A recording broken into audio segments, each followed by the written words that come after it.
back for another episode of the Vitamin C's podcast, proud part of the CLNS Media Network and powered by FanDuel, the official sportsbook partner of CLNS Media. I am joined by Wayne Breezie Brown, and today we are talking about the second straight win by the Celtics, and so far so good. Looking like they're getting back to their winning ways. It's refreshing after a little bit of struggles. It's definitely refreshing. But Wayne, how are you feeling about them right now? Does it feel like they're kind of turning a corner? Because I don't want to get too high. Like you got to moderate a little bit here, but I feel like they're starting to flip a switch.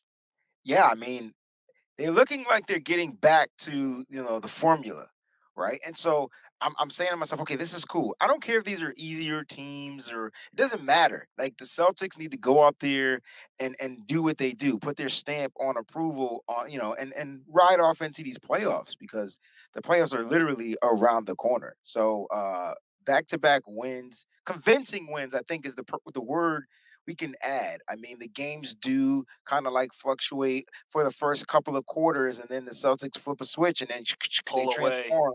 Yeah, and they find a way to pull away, like you know what I mean. So it's really good. It's really good to see that the team synergy is good. The energy levels look great. It's really funny. There's a lot less mistakes. So Yeah. I don't know if there was a conversation. I don't care as long as they continue to do what they're doing. A few games left. Will the Celtics start resting these guys? That's the big question.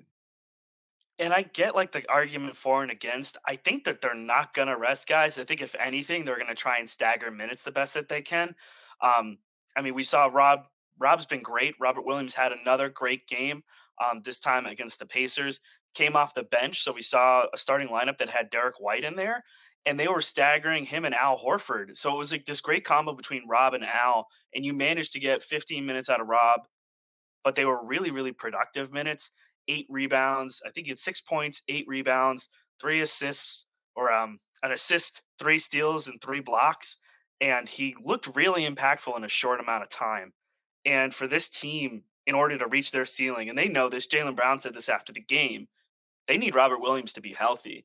And I think if that's the caveat, like you got to stagger him like this, we've been pushing for the ending the double big unless it's like a lineup specific situation. Like if you're going against Cleveland, you got to go double big.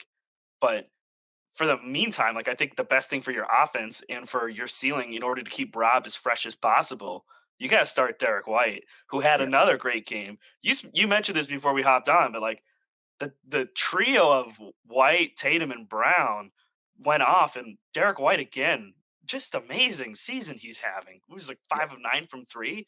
Five and I didn't nine. know he could shoot like that. I don't know if he knew he could shoot like that last year. I mean, I think last year maybe not. I mean, he was new, so it just seems like he's getting a lot more comfortable, with his role, and he's getting back to who he is. And so having Derek White is like a breath of freaking fresh air. At first, like the beginning of the season, I was like, man, like he's terrible. Like, and I'm gonna keep it a buck because just wasn't doing what he normally does out there. And it's not about him just scoring; it's about him being active. Then this dude is like the best blocking point guard in the league right now. So you're saying to yourself, It's okay, crazy. he's creating turnovers, he's getting the ball back, all that type of stuff. But when you mentioned Derek White and the last game against the Pacers, I mean, he played the most minutes, 38 minutes for this guy, for this fellow. And he was effective, right? 4 rebounds, 9 assists, 22 points. And if you can get that from Derek White, if you're adding that to the arsenal, if Missoula is saying, "Oh, snap, we really have something here," then the Celtics have something for the league. I can tell you that right now. And the league won't be ready. Because here's the thing you get from Derek White. You get hard work, you're getting grit, you're getting a person that doesn't take a play off. Oh, I missed a layup, no problem. I'll just go down, run back, sprint back, and block somebody's shot. Like that's what you're getting on every single play. And he's doing it for damn near 40 minutes a game. Yeah, and I think the effort is the big thing, right? Like being able to play that level of intensity and not miss games because I mean, outside of the time that he tweaked his neck in Charlotte when he collided, I think with Smart, he's like not missed like any time at all. And it's crazy. I don't know. Like, I think this would be too bold a stretch because I don't know if this is true or not. But I feel like I haven't really, outside of his neck issue, like haven't really seen him on an injury report like at all. You never see him take a rest. You never see him complain about his role. And you're getting him into this spot right now where Joe Mazzulla has no other options but to play him because he's just so damn good and impactful. I mean, Joe, there's been a couple times where Joe's been like, "Oh yeah, I forgot to put Derek White in," and it's like, we can't keep doing this thing. You got to put him in to close these games out sometimes too. Like he's so important to what this team is capable of doing. He gives you another ball handler. He is no slouch on defense whatsoever. The 3-point shot is legitimate. This is beyond just, is this a fluke? Is this some kind of hot streak that he's riding? No, that 3-point shot is legitimate. He's one of the best 3-point shooters on the Celtics team. And it's crazy to think that because I think when he came here last year, granted, he came in at the trade deadline, right? So it wasn't like it was like he had a whole season to get everything, under him to get, find his sea legs or whatever the heck you want to call it. But I never thought that he would be this level impact in terms Correct. of on offense. Like I knew that what his rep was defensively, and I thought that adding him to that, even just adding him to Marcus Smart, I was like, great. Like if it's Smart and White and Pritchard, like they're in a really good spot. And then they went out and they added Brogdon, and so I'm like, okay, where's Derek White going to find minutes consistently? Now you've got a three-headed monster. Like how are you going to stagger these guys? And now it's like, okay, Derek White, you have to really heavily, heavily consider to stay in that starting lineup almost permanently until you Yes. figure out what's going to happen with Rob. Because, Yeah. like, I don't know if Rob's ever going to be able to consistently start. And I'm worried about it a little bit, but I think this right now, the way that they're staggering him and Al, I feel like that was like the best way to keep the defense to a certain level without like having to sacrifice on offense because you kept White out there. He helps your spacing, again, ball movement, and you're also managing to keep Al as fresh as possible too. Like Al's minutes you have to worry about as well. Staggering those bigs seem to do it. And it's like you have a for, granted, they got different skill sets, right? Obviously, Al and Yes. Rob, but you're keeping a high energy, high impact big man on the floor at all times. And I think that can't be understated because not a lot of teams can do that. And they can attack you in different ways. They managed to do so against Sacramento. They did so against the Pacers, and they blew the Pacers out. I Mhm. can't it was not close. It felt like it was close for a little bit. They shot like sub 15% from 3. It was like 15.4% from 3. That's that's not a coincidence. I don't know how much of that's just Pacers missing shots, but like I don't know. All I'm saying is like it seems like the Celtics are back where they need to be and at the right time. I think big time, especially if they're trying to catch up with the Bucks.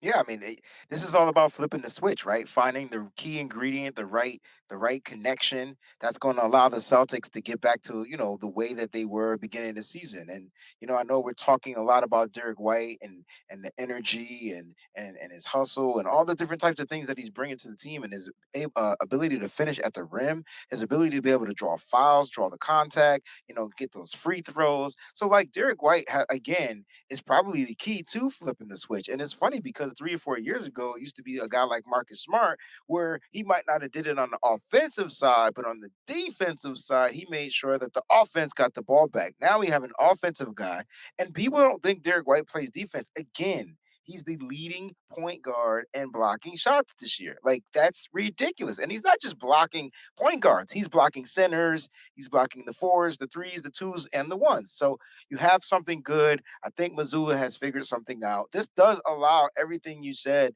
like a Rob Williams, who brings you a ball of energy. I mean, you want a rim finisher?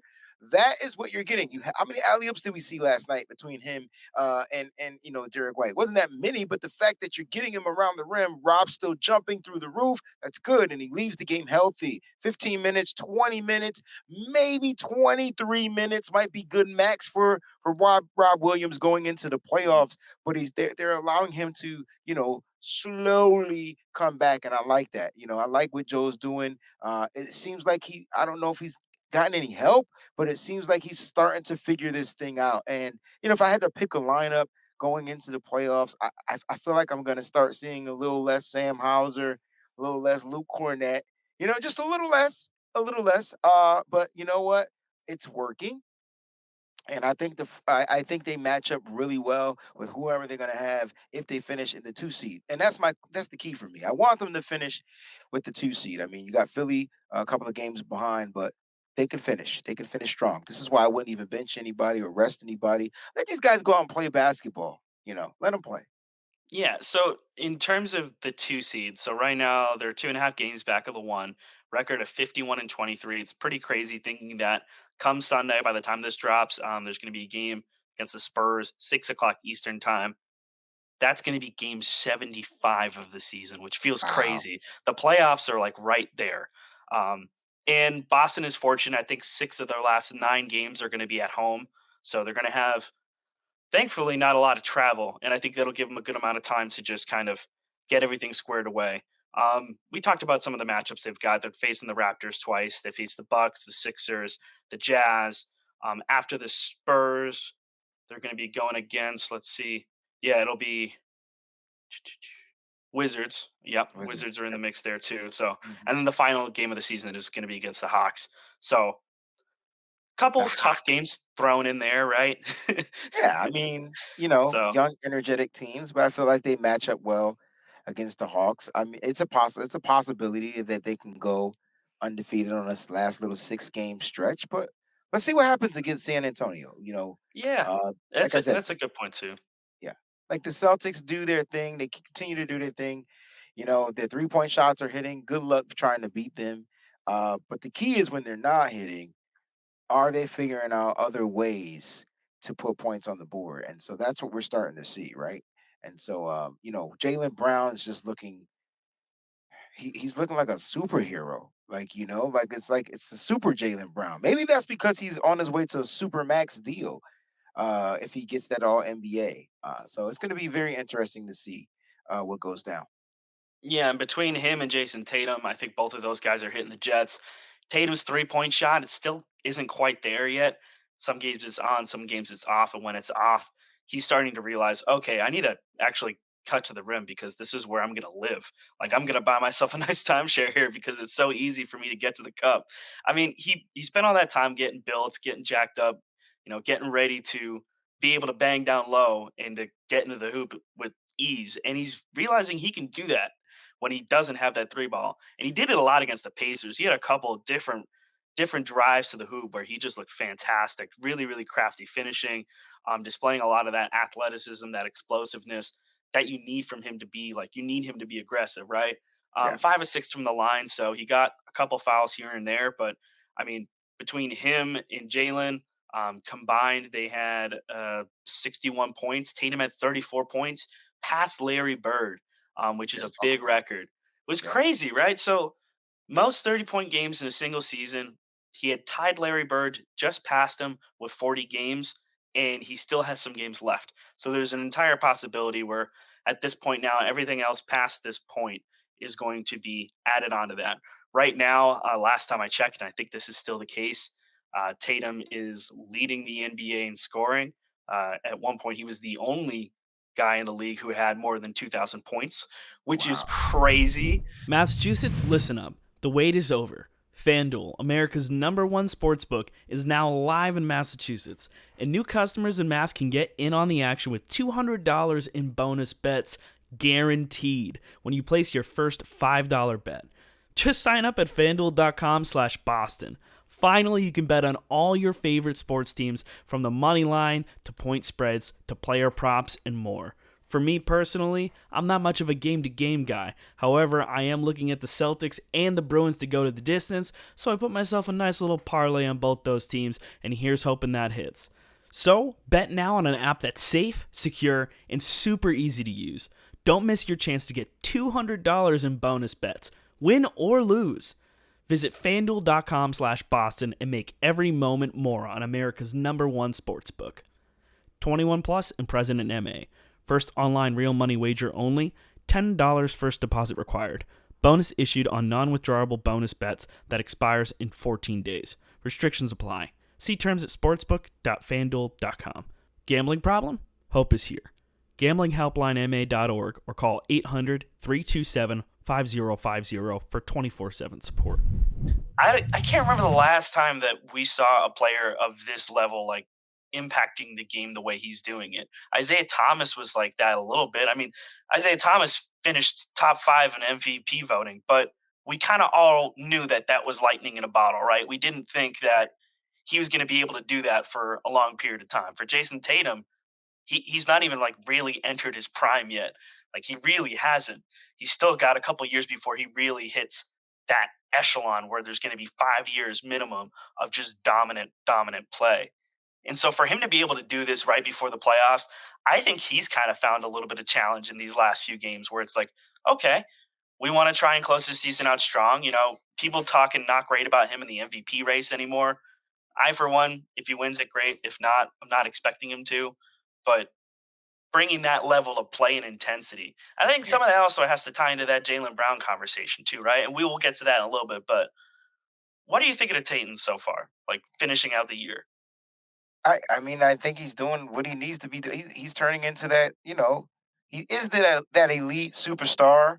Um, he's trying to get that 3-point shot going, but the fact that he's flipping a switch as well and he's allowing himself to get to the rim, to get fouled, to do all these other things, to make plays. That's what I want to see from Tatum. Like that, and that's what we need. That's what the team needs. They feed off of that. And so I like what we're getting from Tatum. According to ESPN, I just wanted to talk about the point scoring. I mean, they have him sixth on the list. So I mean, but it's super close, right? So Embiid is one with 33.4. I think Doncic is Oh, okay, that's why you. So okay. you Is got to that look at wrong? total points. No, no, no. So that's going points per game. That's another thing too. Um, Got you. for scoring leaders. All So right, I so let think me the go. scoring title goes by points per game. It doesn't go by total points. All right, so how do let me see if I can find points per game. I mean total points. I'm sorry.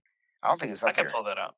Yeah, get that up there because that would be really cool to see if he's actually leading, in total points. That lets you know like the caliber of a player that Tatum is, and this team definitely vibes off of him. They vibe off of his energy, and for Tatum, he's just playing really well.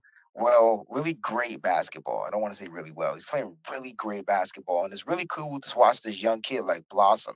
So you talk about him passing Larry Bird's record. That's huge because Larry Bird is he's the top echelon, one of the top echelon players of the NBA, and then especially in the Boston Celtics community. And now you have this young fellow coming in here just making these threes, like training them, like you know what I mean. And so I think he's going to take that bar and set it so high that probably no one will probably be able to pass that anytime soon. Because Tatum's shot is going to continue to fall. It's gonna come back at some point, like you know what I mean. But having the most 30-point games in a single season is amazing. I think this kid is just onto something, and I'm so glad that he's a part of this organization. Yeah, and I mean that's the cool thing. I think seeing him kind of grow into this sort of player. It's crazy thinking back to some of those clips. Every now and then you see like clips from his rookie or sophomore season, and it's just insane to think how impactful he was as a younger player. And now seeing to where he's averaging like 30 points per game. Like Crazy, right? it's nuts. Like that's I mean, not normal. remember when he came in with the low Caesar haircut, and Ah, man. he was just, he was gonna be, he was a little skinnier, you know what I mean? And now he's just, I mean, he's not only can he shoot, score, I mean, he's even got moves. Like, he's able to, I mean, he's got moves, he's got a little dribble, he's got a euro. He's starting to get that. The left hand is starting to come along very well. Like Jason Tatum is exciting. Yeah, he's electric. So in total points, yes, he is leading the league. Thank you. He's got 2,078 points, 74 more points than Joel Embiid, and in third is Shai Gilgeous. Shai Gilgeous Alexander has 1972, so Okay. 1,972 points. So crazy stats. I mean, he's probably going to end up. I think by the season ends, it's pretty safe to say that he's probably going to be close to NBA 2,200 points or scorer a of the little bit year. over. Yeah, well, so the tricky thing is that award actually goes by points per game, not by total points. Oh, I think it. see? I want to say it was Sean Grandy was saying on the broadcast. He was complaining about that specifically. Where it's like I don't understand like why they do it like this as opposed to doing like total points, which I think that it should be total points, but you know. I get the argument for and against, but I feel like total points should be part of that conversations. When you're talking about these season awards. I mean, Malcolm Brogdon's going to be in the mix, which is cool. This is the first time that I've seen like multiple Celtics be in the conversation I know, legitimately right? for some of these awards, which is a weird thing. Like growing up, I feel like most of the time, the Celtics were rebuilding, and then you had, the Big Three era. So you had KG going out and getting DPOY. Hmm. So that kind of thing, like it's really crazy going to now where Marcus Smart became the first guard since Gary Payton to get the award. Now Malcolm Brogdon, year one here, being six man, probably going to be top two, top three candidate for six man of the year. I feel like Joe Mazzulla, unfortunately, isn't going to be in there for coach of the year, but he should be, but I feel like Mike Brown's from Sacramento is going to beat him out for that, and I think that's totally fair, just because of how good the Kings have been compared to the expectations that we had for him. In terms of expectations, though, and talking about franchise players and great players, everything coming out with Jalen Brown is kind of, we talked about it a little bit before, but Yeah, Jason Tatum got asked about it. Jalen Brown talked about it a little bit. And we had another article with the Ringer. We talked about that briefly, but there was apparently some kind of conversation that happened. This relates to everything that happened with Kevin Durant.